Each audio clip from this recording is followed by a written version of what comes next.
Jeremy, tell me about a tax strategy where you can keep the IRS happy, pay the least amount for your Medicare, and actually get to the 0% tax bracket. Yeah, I think what Matt's probably referring to is there's a handful of strategies that can accomplish this, but one that we utilize a lot in our practice is something called a strategic Roth integration. You betcha. Or a Roth conversion, as sometimes it is called, which essentially says, hey, let's take this IRA tax-deferred money, voluntarily pay the taxes now while taxes are historically low, get it out of our system, cleanse it of taxes, get it into our tax-free bucket, anything that is considered Roth, a Roth IRA, Roth 401k, Roth 403b.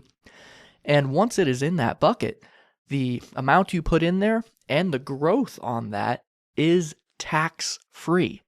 So not only do you get to experience now growth and gains and compound interest in a tax-free way, but everything that's in a Roth type of account isn't subject to those required minimum distributions. Because the money's already been taxed. Exactly. The whole reason a required minimum distribution even happens is because, you've essentially said, hey, government, I'm deferring this money and I'll pay you later. You're just kicking the can down the road. I'll pay you when I take it out.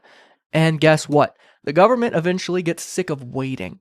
And so depending on your birth date, if you were born before 1960, that would be the age of 73 when you have to start pulling those funds out every single year.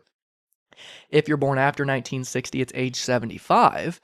But if you have it in a Roth IRA, you've already paid the taxes.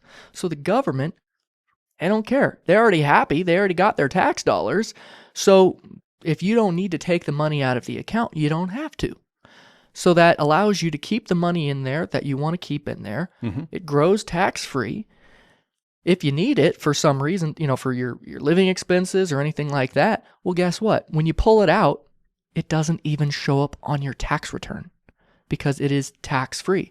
It doesn't cause your Social Security to be taxable. It's invisible money. Yeah, it's not factored into provisional income. And it doesn't cause your Medicare to have a IRMA penalty or anything like that on it. So then we have many clients who they might have 6 figures of income every single year in retirement, but they're in the 0% tax bracket. It feels like magic, doesn't it? It's awesome. It's really, really great.